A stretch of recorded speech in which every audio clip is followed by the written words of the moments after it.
पण त्या प्रपंचातून सुट्टी घेत नाही. काहीच अडत नाही तुमच्यापासून, लक्षात ठेवा. पेन्शन असलं तर थोडं अडते, पण पेन्शन नसलं तर काहीच अडत नाही, लक्षात ठेवा. सज्जनानो, प्रपंचाच्या समोर किती दिवस उभे राहा, प्रपंच सुखाची इच्छा कधी पूर्ण करणार नाही.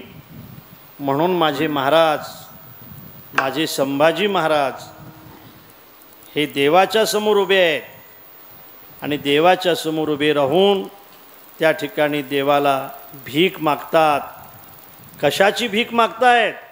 अभंगाच्या दुसऱ्या चरणामध्ये सांगतायत. मज भीक काही देवा, मज भीक काही देवा,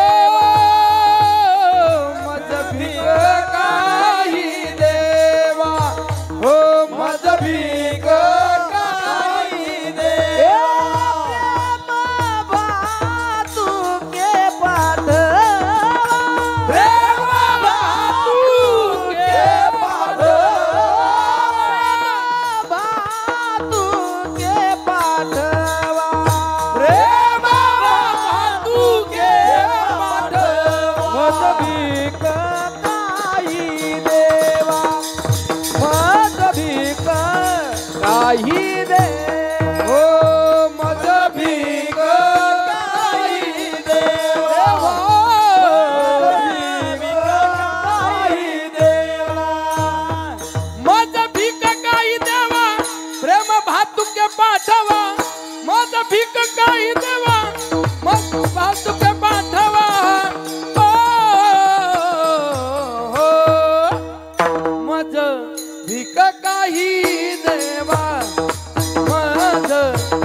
भीक मागतात, देवाच्या समोर मागतात.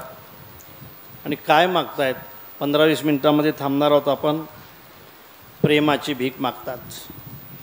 प्रेमाची भीक संसाराच्या समोर का मागत नाहीत? याचं कारण संसार प्रेम देतच नाही महाराज, खरंच देत नाही बा. संसार माणसाला कधी प्रेम देत नाही. तुम्हाला खरं सांगू, संसारातलं प्रेम कमी कमी होतं आणि परमार्थातलं प्रेम वाढत जातं. जसं जसं वय जास्त होईल तसं तसं प्रपंचातलं प्रेम कमी कमी होतं. बरोबर आहे का मी बोलतो हे? जो वरी चढनगा तो वरडी म्हणती माझा. जसं जसं वय जास्त होईल ना तसं तसं घरातली माणसं म्हणतात, बाबा आता तयारी करायला काही हरकत नाही तुम्हाला, नाही का? खरं म्हणजे अनुचित मानायची गरज नाही, पण विनेकरी तुम्ही लहान होते ना? तुम्ही लहान होते का? कधी तुम्ही लहान कधी होते? हां, 7 वर्षाच्या अगोदर लहान नव्हते तुम्ही, आणखी लहान होते. बघा तुम्ही ज्यावेळेला अत्यंत लहान होते, अत्यंत ठुमुक चालत होते, बाहेर रस्त्यावर येत होते, आई तुमच्या हाती असा भाकरचा तुकडा द्यायची तेल लावून, तुम्ही तो खात बाहेर यायचे. बरोबर आहे ना? अरे बरोबर आहे ना? हो बरोबर. हां हो बरोबर आहे. आणि बघा त्यावेळेला तुम्ही दिसले का नाही, पटकन कोणी उचलून घ्यायचं तुम्हाला आणि पटकन तुमची पपी घ्यायचं. बरोबर आहे? हो. लहानपणचं सांगतो मी, लहानपणचं.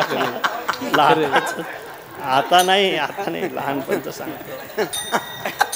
जो वरी चढन गा तो वरी म्हणती माझा, जो वरी चढन गा तो वरी म्हणती माझा.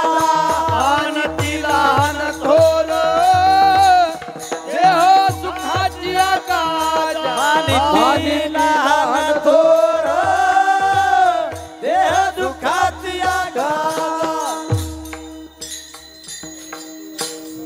परमार्थातलं प्रेम प्रपंचातलं प्रेम कमी कमी कमी कमी होत जातं, परमार्थातलं प्रेम वाढत वाढत जातं। आणि म्हणून महाराज या ठिकाणी देवाला म्हणतात की मला प्रेम पाहिजे, कारण प्रेम हे देवाचं देणं आहे। प्रेम देवाचे हे देणे, प्रेम फक्त देव देऊ शकतो। आणि म्हणून महाराज प्रेम मागतायत। महाराज प्रेम का मागतात त्याचा दुसरा भाग असा आहे की महाराज म्हणतात मला जन्मोजन्मी भजन करायचं आहे, आणि भजन करण्यासाठी प्रेमाची गरज आहे। प्रेमाशिवाय भजन कसं होईल? एका ठिकाणी तर नाथबाबा असं लिहितात, नाक नसेल तर नथीचा काय उपयोग आहे? प्रेमाविन भजन नाकाविन मोती, प्रेमाविन भजन नाकाविन मोती, अर्थाविन पोती वाचून काय, अर्थाविन पोती वाचून काय। प्रेमाविन भजन नाकाविन मोती, प्रेमाविन भजन नाकाविन मोती, अर्थाविन पोती वाचून काय, अर्थाविन पोती वाचून काय, वाचून काय। अर्थाशिवाय पोथी वाचण्याचा काय अर्थ आहे सांगा तुम्ही? अर्थ समजला पाहिजे ना। काय झालं बघा, दोन सखीची चर्चा होती। दोन सखी चर्चा करत होत्या। एक सखी आपल्या सखीला असं म्हटली की बघ बाई, आमचे मालक इतके शिकलेत ना, इतके शिकलेत बाई आमचे मालक, किती बाई आमचे मालक शिकले बाई, एका एका वर्गात आहे ना बाई 5-5 वर्ष शिकत होते आमचे मालक। आणि आमच्या मालकाने जर लिहिलं ना बाई एखादं पत्र तर दुसऱ्याला अजिबात वाचता येत नाही, इतके शिकले। स्वमपि लिखितम पत्रम परो न वाचेति। पुढची म्हटली माझे तर बाई तुझ्याहीपेक्षा जास्त शिकले, तुझे तरी स्वमपि लिखितम पत्रम परो न वाचेति, माझे तर असे आहेत की स्वमपि लिखितम पत्रम स्वयं न वाचेति। पत्र वाचताही आलं पाहिजे, पत्राचा अर्थही समजला पाहिजे, असंच ना। मला असं वाटतं की नथही असली पाहिजे, नथ घालण्यासाठी नाकही असलं पाहिजे। फार सुंदर आहे बरं काय, यातले भाव फार मस्त आहेत, फार मस्त आहे। मी खरं म्हणजे आपल्याला विचारून जाईल, अगोदर नाक आहे का अगोदर नथ आहे? अरे हे काय यांना विचारू, हे तर सांगा तुम्ही, अगोदर नाक आहे का अगोदर नथ आहे? नाक। नाक आहे म्हणून नथ आहे का नथ आहे म्हणून नाक आहे? तर नथ आहे म्हणून नाक महत्वाचं आहे का नथ महत्वाची आहे? सज्जनानो, नथ नाही नाक महत्वाचं आहे। पोथी महत्वाची का अर्थ महत्वाचा आहे? पोथी वाचण्यापेक्षाही अर्थ जास्त महत्वाचा आहे। तसं भजन महत्वाचं आहे का भजनातलं प्रेम महत्वाचं आहे? मला असं वाटते भजनापेक्षाही भजनातलं प्रेम महत्वाचं आहे, प्रेम महत्वाचं आहे। प्रेमाविन भजन, प्रेमाशिवाय भजन कसं होऊ शकते? प्रेमाशिवाय भजन होऊ शकत नाही, आणि असेल ते भजन नाही, भजन नाही। अरे प्रेमाने दिलेल्या शिव्या सुद्धा भजन आहे, प्रेमाने देवाला बांधणं सुद्धा भजन आहे, प्रेमाने देवाच्या पाठीमागं काठी घेऊन लागणं सुद्धा भजन आहे, प्रेमाने देवाशी खेळणं सुद्धा भजन आहे, आणि प्रेमाने देवासोबत चोरी करणं सुद्धा भजन आहे, भजन आहे। प्रेमाने जे असेल ना त्यासाठी मग मृदंगाची गरज नाही, दगडाचे टाळ कोण त्याचा नाद। सज्जनानो, हे जे प्रेम आहे हे भजनासाठी अत्यंत महत्त्वाचं आहे। महाराज म्हणतात मला जन्मोजन्मी भजन करायचं आहे, त्यासाठी प्रेमाची गरज आहे। म्हणून मज भीक काही देवा, प्रेम भातुके पाठवा, आणि हे भेटावं म्हणून ठाकलोसे द्वारी, ठाकलोसे द्वारी, ठाकलोसे द्वारी,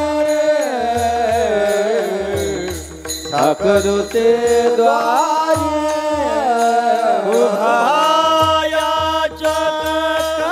भिकारी उभायाचा का भिकारी भिकारी मज भिक काही देवा मज भिक काही देवा उभायाचा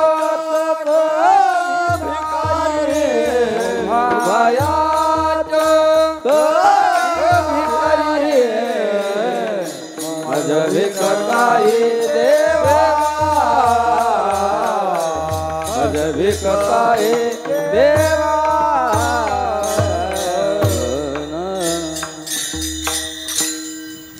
मी तुझ्या दारामध्ये त्यासाठी उभा आहे. खरं सांगू का, भिकारी याचक भिकारी असो वा श्रीमंत भिकारी असो, त्याला मागण्यासाठी उभंच राहावं लागतं. बरोबर आहे ना? उभं राहिल्याशिवाय मागता येत नाही. तुमच्याकडे उभंच राहावं लागतं का नाही? अरे श्रीमंत जरी भिकारी असला तरी त्याला उभं राहावं लागतं का नाही? कशासाठी? मतदान. काय मागायसाठी? मतं मागायसाठी. इतक्या उशिराने सांगताय तुम्ही. भिकारी श्रीमंत असला, त्याला जर मागायचं असले तर त्याला खाली बसून मागता येत नाही, त्याला उभं राहावं लागतं. म्हणून तुकोबाराय असं म्हणतात की देवा मी तुझ्या दारामध्ये उभा आहे. एक गोष्ट सांगू, सेवकाच्या जीवनामध्ये सुख नसावं आणि भिकाऱ्याच्या जीवनामध्ये सन्मान नसावा.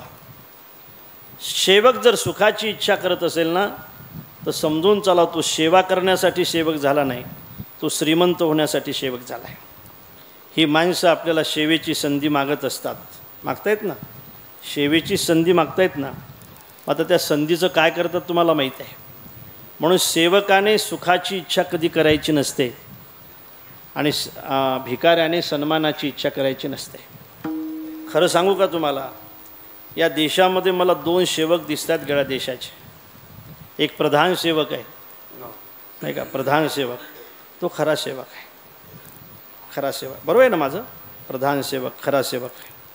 आणि एक यूपीतला सेवक, तोही खरा सेवक आहे. खरा सेवक बिचारा एका खोलीमध्ये राहतो, चटईवर झोपतो. बघा कशी यूपी सरळ केली त्याने. आणि आम्हाला लोक म्हणतात, महाराज लोकांना काय समजते, हे पागल म्हणतात आम्हाला, की ज्यांना आम्हाला तिकडे घ्यायचं नाही ते म्हणतात तुम्हाला काय समजतं. लोक चंद्रावर गेले आणि तुम्ही धोत्रावरच राहिले म्हणे, तुम्हाला काय समजते. अरे आम्हाला जे समजते ना ते कसं समजते ते यूपीत जाऊन पहा. एखादा साधू आपल्या हातामध्ये ज्यावेळेला राज्यकारभार घेतो त्यावेळेला तो एवढा मोठा प्रदेश कसा सरळ बनवतो. खरं म्हणजे हे उदाहरण म्हणजे यूपीतलं उदाहरण आहे. आणि 10 वर्षामध्ये आपल्या देशाची किंमत जगामध्ये किती वाढते हे पंतप्रधानाने वाढवलेली किंमत नाही, एका साधूने वाढवलेली किंमत आहे. लक्षात ठेवा. साधूने. आणि आम्हाला काय समजते म्हणतात. खरं सांगतो, हे जर सगळे माझ्या मागे असते ना महाराज लोक, तर आज 4-5 आमदार करून टाकले असते. सज्जनानो,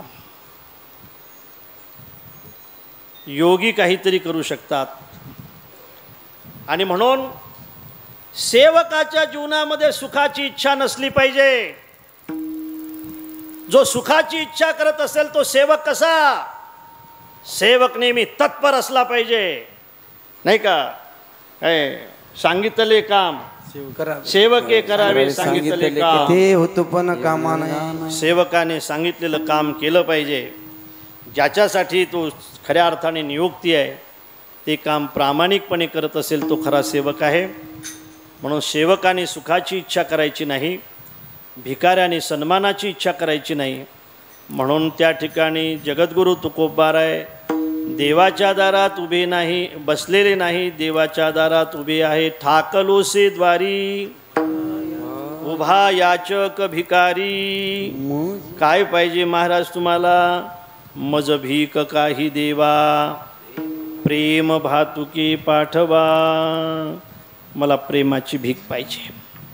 आणि एक लक्षात ठेव देवा, भीक देताना काही नेम असतात.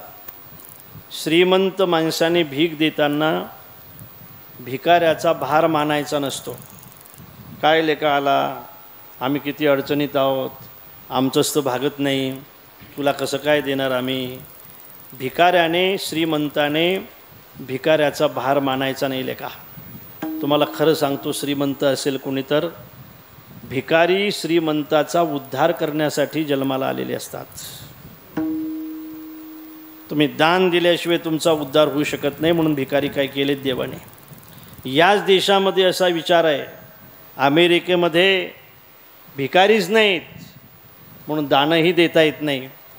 या देशामध्ये देवाने काही भिकारी केलेत म्हणून श्रीमंताला दान देण्याची त्या ठिकाणी आहे, संधी आहे. आणि म्हणून भिकाऱ्याचा भार मानायचा नसतो भारत महाराज.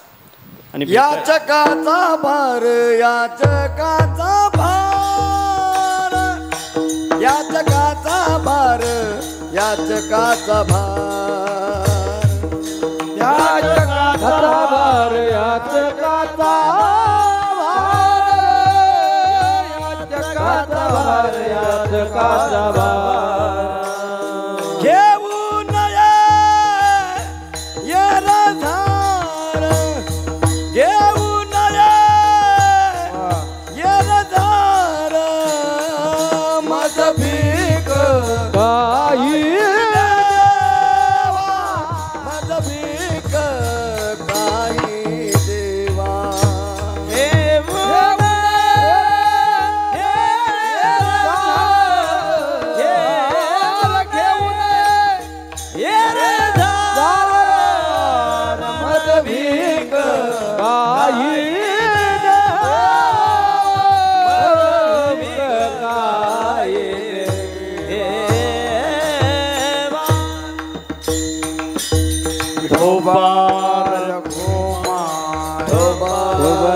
याचकाची एरझार घ्यायची नाही.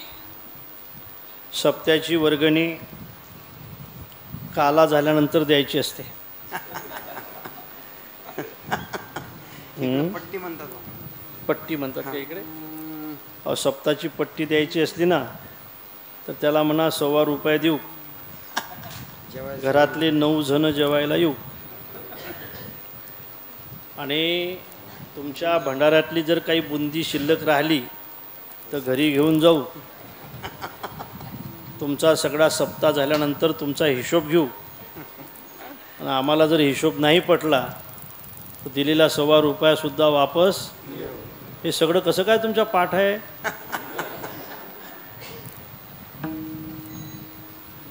याचकाची एरझार घ्यायची नाही लेखा. भागवत महाराज माझं भाग्य आहे. मी महाराजांच्या समोर सांगतो की माझा एकही दिवस असा जात नाही की मला गोशाळेवरून फोन येत नाही. एकही दिवस जात नाही. माझा एकही दिवस जात नाही की खऱ्या अर्थाने मला एखाद्या गरीबाचा फोन येत नाही. हो, खरंच नाही. बिचारा कोणी अनाथ असेल, कोणी गरीब असेल, एखादं मंदिर पडकं असेल तर आम्हाला त्याचा फोन येतो की महाराज हे मंदिर बांधायचं आहे, पडलेलं आहे. महाराज आमची गोशाळा आहे, तिला गव्हाणी नाही, चारा नाही. हे भाग्यच आहे ना. हो, हे भाग्यच आहे ना. नाही तर देण्याची संधी कशी प्राप्त झाली असती. जर समजा आम्हाला कोणी मागितलंच नसतं तर देणं नसतं झालं ना. मग कोणाच्या मळावर घातलं असतं हे सगळं. आणि म्हणून देण्याची संधी ज्या माणसाच्या जीवनामध्ये प्राप्त होत असेल तो माणूस भाग्यवान आहे, लक्षात ठेवा. महाराजांनी मागल्या वर्षी एका गोशाळेला हे सगळे हारच काढून दिले. आणि कसं असते महाराज, एक दिवस जरी गायीने आपण बांधलेल्या हौदामध्ये पाणी पिलं नाही, फिटले पैसे. एक दिवस जरी आपण दिलेल्या पत्र्याच्या खाली गाय राहिली ना तर फिटले पैसे. आणि म्हणून गोमातेची सेवा करायची असते. म्हणून सज्जनानो, तुमच्याजवळ जर 2 पैसे शिल्लक असतील तर तुम्ही दानामध्ये खर्च करा. जास्त संपत्ती पोरासाठी गोळा करून ठेवू नका, नाही का. ते वाया जातात बरं. मग त्यांना करायसाठी काहीतरी ठेवा. आणि त्यांना जर सगळंच तुम्ही बांधून दिलं ना तर मग ते कुकड जातात. मग ते असं करू नका. म्हणून याचकाचा भार घेऊ नये एरझार. एरझार घेऊ नका. आणि आता पुढे ऐका. दानामध्ये काही प्रकार आहेत भागवत महाराज. एक उत्तम दान आहे, एक मध्यम दान आहे, एक कनिष्ठ दान आहे आणि एक निष्फल दान आहे. 4 प्रकार आहेत. आता उत्तम दान कोणचं, मध्यम दान कोणचं, अधम दान कोणचं आणि निष्फल दान कोणचं? उत्तम दान हे आहे की जो गरजू असेल, ज्याला गरज असेल, त्याच्या घरी जाऊन जर तुम्ही देत असाल ते उत्तम दान आहे. अभिगम्योत्तमम दानम. त्याला आपल्या घरी बोलावून जर देत असाल तर हे मध्यम दान आहे. खरं म्हणजे त्यांनी मागितल्यानंतर जर देत असाल ते अधम दान आहे. हे अधम दान आहे. मागण्याची वाट पाहायची की मागितलं पाहिजे मग देऊ. आपलं काय असं आहे का, मागितल्याशिवाय कसं काय देत आहे, त्यांनी आपल्याला का मागितलं का, तशी वाट पाहू नका. मागितल्यानंतर देत असाल तर ते अधम दान आहे. आणि तुम्हाला सांगतो त्याची सेवा घेऊन जर देत असाल तर ते निष्फल दान आहे. म्हणून तुका म्हणे दान, तुका म्हणे दान, तुका म्हणे दान, तुका म्हणे दान, तुका म्हणे दान, तुका म्हणे दान, तुका म्हणे दान.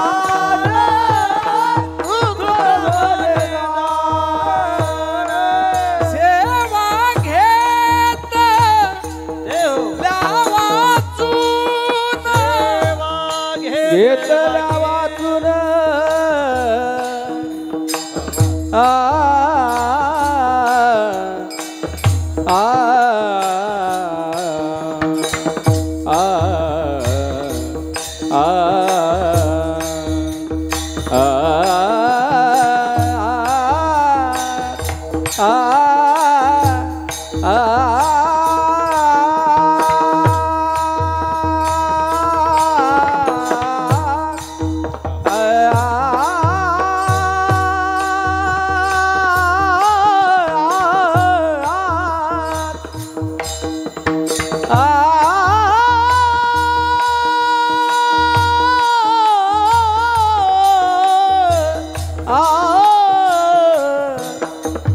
सेवा घेतल्या वाचून,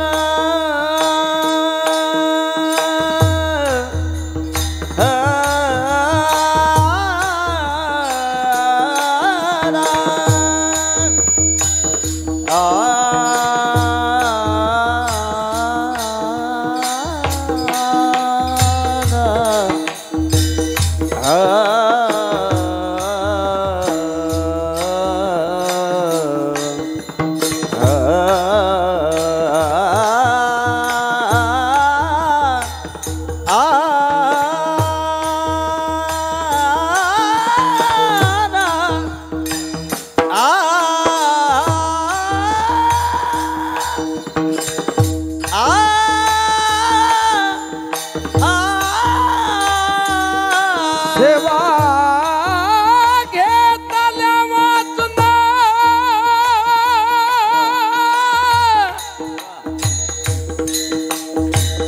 हो सेवा घेतल्या वाचून रे,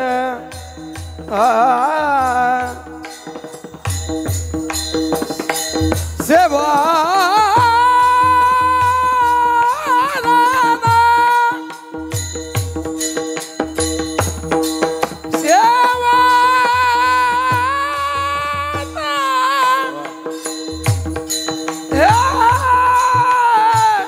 सेवा घेतल्या वाचून म्हणा राजू महाराज. सेवा घेतल्या वाचून,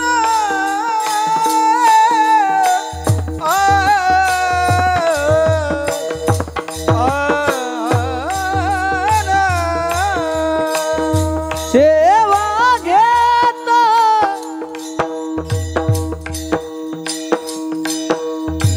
सेवा